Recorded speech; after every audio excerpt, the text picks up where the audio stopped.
कई दिनों से एक विषय चल रहा था, स्कूल फीस, पेरेंट्स, स्टूडेंट्स। लगातार एक पैनिक पेरेंट्स और बच्चों के बीच में स्कूल प्रशासन के द्वारा की हुई अलग अलग एक्टिविटीज़ के कारण हो रहा था।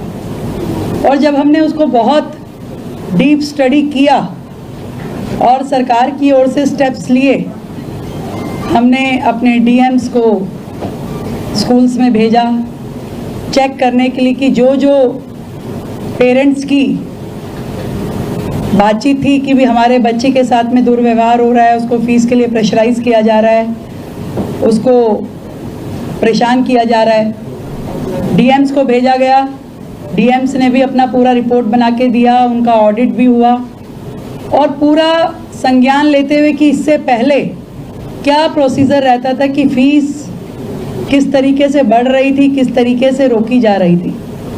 और आप मानिए कि ये बड़ी स्थिति दिल्ली की रही कि दिल्ली में फ़ीस ना बढ़े, इसके लिए किसी भी प्रकार का कोई प्रावधान इससे पहले की सरकारों ने कभी किया ही नहीं। एकमात्र एक्ट, दिल्ली स्कूल्स एक्ट 1973, उसमें फ़ीस को लेके एक सेक्शन 17 सब सेक्शन 3, जिसमें ऐसी कोई गाइडलाइन नहीं थी कि आप प्राइवेट स्कूल्स की फ़ीस को ना बढ़े, इसके लिए सरकार के पास क्या ताकत है या क्या प्रोसीजर अडॉप्ट होना चाहिए। कोई किसी सरकार का, पिछली किसी भी सरकार का 1973 से लेकर के आज तक कोई इसका प्रावधान नहीं हुआ कि स्कूलों पे लगाम कैसे लगाई जाए। पर मैं आज आप सभी को बताते हुए इस बात पे बड़ा हर्ष महसूस कर रही हूँ कि दिल्ली सरकार ने एक ऐतिहासिक और साहसिक फैसला कि आज ड्राफ्ट बिल हमने कैबिनेट में पास किया है, जो कि दिल्ली के सभी स्कूलों में, whether that is aided, non aided, private और हर प्रकार के स्कूल, दिल्ली के 1677 स्कूल जो प्राइवेट स्कूल्स हैं, उनमें फ़ीस को लेकर के पूरा का पूरा गाइडलाइन, पूरा प्रोसीजर तय करेगा। और पहली बार इतिहास में दिल्ली सरकार के द्वारा ऐसा बिल बनाया जा रहा है जो कि अपने आप में फुल प्रूफ है। पूरा प्रोसीजर डिफाइन किया गया, अथॉरिटी डिफाइन गई है, उसमें पेरेंट्स की भूमिका, उसमें स्कूल की भूमिका, मैनेजमेंट की, डायरेक्टरेट की और सरकार की। तो ये एक दिल्ली के जनता के लिए, दिल्ली के पेरेंट्स के लिए बहुत ही सुकून का विषय है और इसकी आगे की डिटेलिंग मैं चाहूँगी कि हमारे शिक्षा मंत्री आपके सामने करें।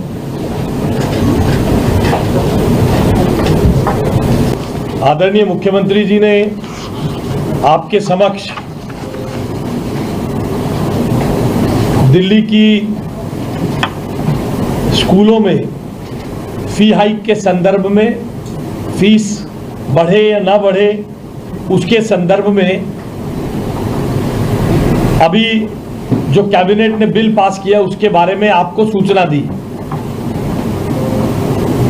पिछले कुछ समय से कुछ पेरेंट्स की, कुछ अभिभावकों की शिकायत थी। स्वयं मुख्यमंत्री जी ने संवेदनशील होकर, सड़क पर खड़े होकर भी उन परिवारों को सुना, उन बच्चों को सुना और मुख्यमंत्री जी के निर्देश पर स्कूलों को शो कॉज नोटिस भी जारी हुआ। मगर आपके नेतृत्व में सरकार ने यह महसूस किया कि कब तक ये स्टॉप गैप अरेंजमेंट चलते रहेंगे। आखिर कभी ना कभी तो दिल्ली की स्कूल व्यवस्था को ठीक करना ही होगा। शिक्षा बदली, स्कूल बदले, लेकिन कानून नहीं बदला। और आज मैं आपको गर्व के साथ कह सकता हूं कि मुख्यमंत्री जी के नेतृत्व में, मुख्यमंत्री जी के मार्गदर्शन में हमने इसे बदलने की, इस इशू को समाधान करने की शुरुआत शुरू कर दी है। आज हमारी कैबिनेट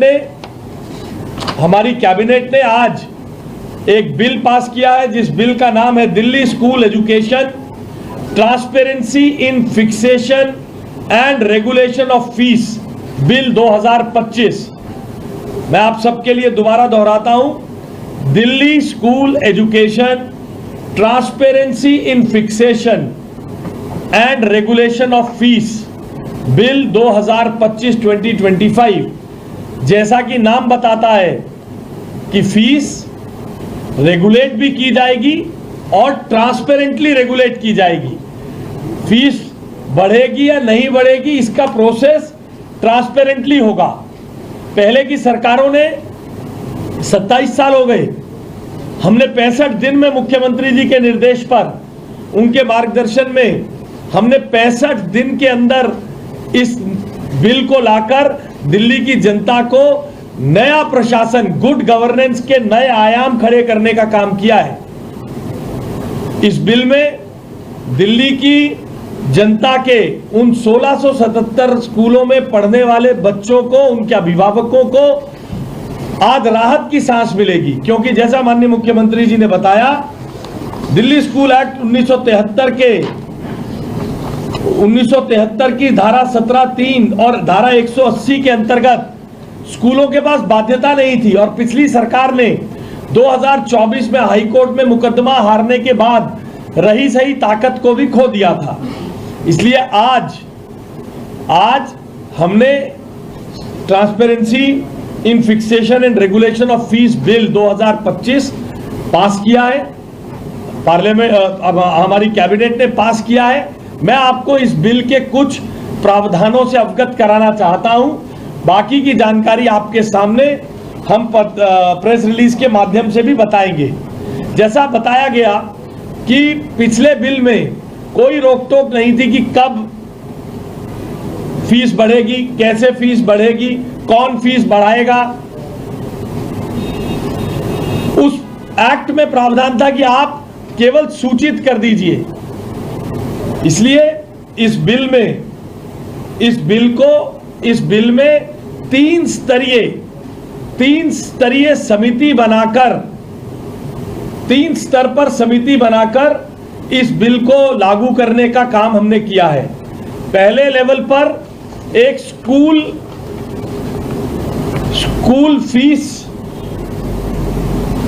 लेवल फी रेगुलेशन कमेटी बनेगी, जिसके चेयरपर्सन मैनेजमेंट के चेयरपर्सन होंगे, सेक्रेटरी स्कूल की प्रिंसिपल होंगी, 3 टीचर होंगे, 5 अभिभावक होंगे और डायरेक्टर ऑफ एजुकेशन का नॉमिनी स्कूल लेवल पर उसके ऑब्जर्वर के रूप में उसमें रहेगा।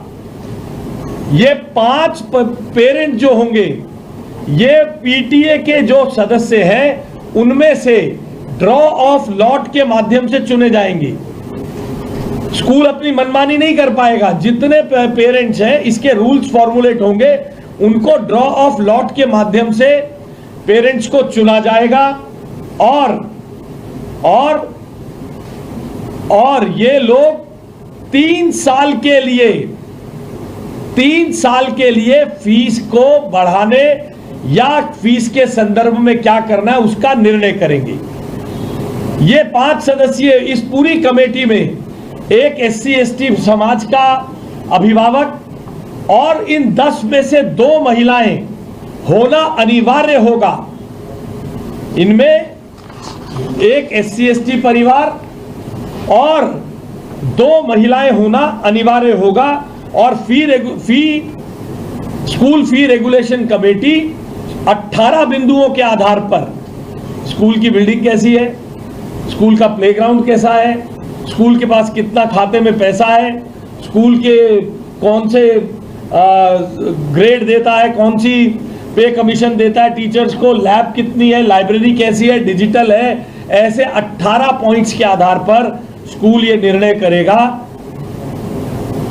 ये कमेटी ये निर्णय करेगी कि फीस बढ़नी चाहिए या नहीं बढ़नी चाहिए। और आज के प्रावधानों की तरह पिछली सरकारों ने केवल एक काम किया, फीस के लिए हल्ला गुल्ला किया और अंडर द टेबल सेटलमेंट करने का काम किया, रेगुलेट करने का काम नहीं किया। इसलिए ये कमेटी 31 जुलाई को फॉर्म हो जाएगी अगले एकेडमिक ईयर से लागू होने वाली फीस की चर्चा करने के लिए। इस कमेटी को 30 दिन के अंदर अपनी रिपोर्ट देनी होगी। अगर ये कमेटी 30 दिन के अंदर अपनी रिपोर्ट नहीं दे पाएगी तो या इसमें सहमति नहीं बनेगी, और ये निर्णय सारे सहमति से किए जाएंगे।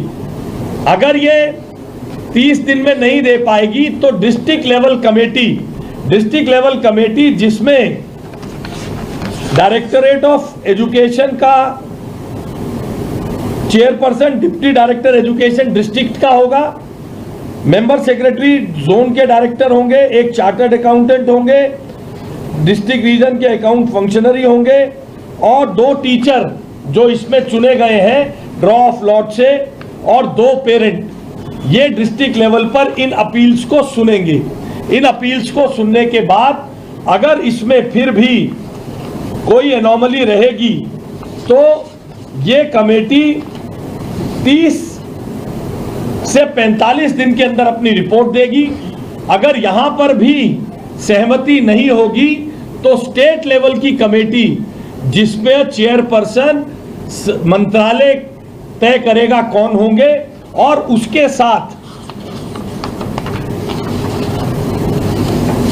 Eminent educationist, chartered accountant, CAG के व्यक्ति, प्राइवेट स्कूल के प्रतिनिधि, पेरेंट्स के प्रतिनिधि और एडिशनल डायरेक्टर एजुकेशन, ऐसे 7 लोगों की कमेटी इसको रिव्यू करेगी और अपना निर्णय इस संदर्भ में देगी। पहली कमेटी के निर्णय के बाद भी, अगर पहली कमेटी के निर्णय के बाद भी, सब सहमति के बाद भी अगर 15% पेरेंट्स, स्कूल के 15% पेरेंट्स इस निर्णय से सहमत नहीं हैं तो वो सुओ मोटो अपने आप डिस्ट्रिक्ट लेवल कमेटी पर जाकर अपील कर सकते हैं। अब आप ये समझिए, ये प्रावधान में स्टेक होल्डर केवल स्कूल के मालिक नहीं है, स्टेक होल्डर बच्चे भी हैं, अभिभावक भी हैं, टीचर्स भी हैं। तो सभी स्टेक होल्डर, अभिभावक, मैनेजमेंट और टीचर्स सब मिलकर स्कूल की फीस का निर्णय करेंगे। आज तक किसी भी रूल में इस प्रकार का, किसी भी एक्ट में इस प्रकार की सुविधा नहीं थी, और ये कमेटी जो फीस की निर्णय की घोषणा करेगी ये 3 वर्ष के लिए होगी। आज 31 मार्च को फीस बढ़ाने की घोषणा की जाती है, 1 अप्रैल से फीस बढ़ने वाली है, तो तुरंत पेरेंट्स करें क्या, झगड़ा करें, धरना दें और बच्चों के पास जाकर बच्चों को कहां लेकर जाएं। इसलिए 31 जुलाई को जब स्कूल अपनी रिटर्न फाइल करने के लिए मैंडेटेड है स्कूल एक्ट के मुताबिक, उस दिन कमेटी बनेगी, 1 सितंबर तक अपनी रिपोर्ट देगी। रिपोर्ट अगर 1 सितंबर तक नहीं होगी तो ऑटोमेटिकली डिस्ट्रिक्ट लेवल में चली जाएगी। 31 सितंबर तक अगर नहीं आई, 1 अक्टूबर से स्टेट लेवल के पास ट्रांसफर हो जाएगी। यानी अक्टूबर नवंबर तक अगले एकेडमिक ईयर में फीस कितनी होगी इसका निर्णय पेरेंट्स को पता चल जाएगा। बढ़ेगी नहीं बढ़ेगी, किसी को उसके प्रतिवाद में कहीं और बात करनी है वो कर सकते हैं।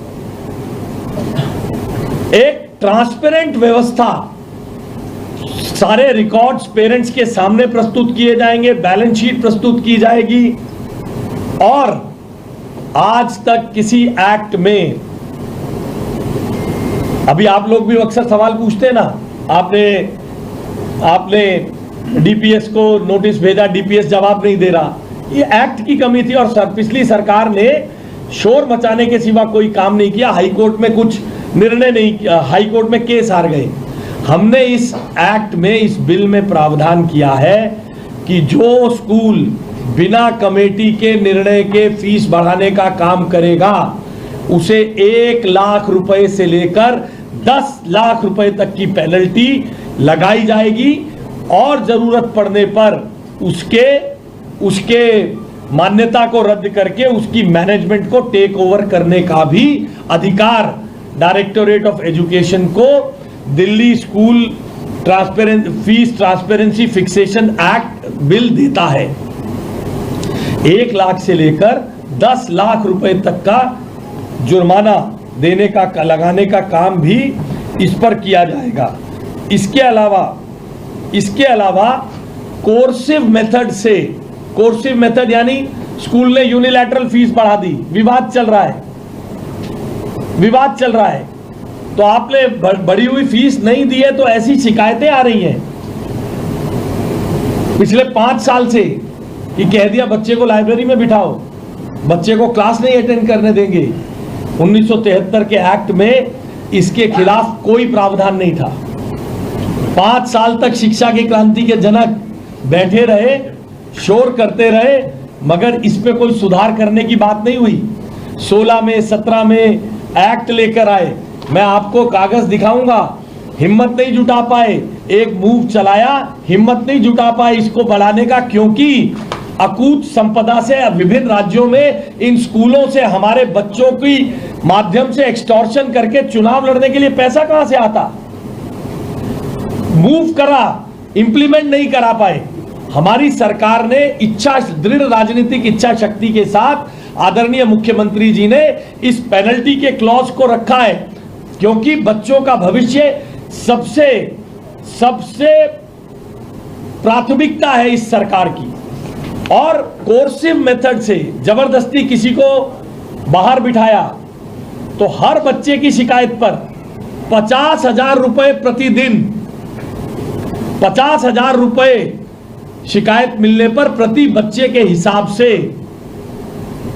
स्कूल पर जुर्माना लगेगा। 10 बच्चों को बाहर बिठाया, प्रति बच्चे के हिसाब से 50,000 रुपए प्रति बच्चा जुर्माना। 20 दिन में अगर ठीक नहीं किया तो जुर्माना डबल होगा, अगले 20 दिन के बाद फिर जुर्माना ट्रिपल हो जाएगा।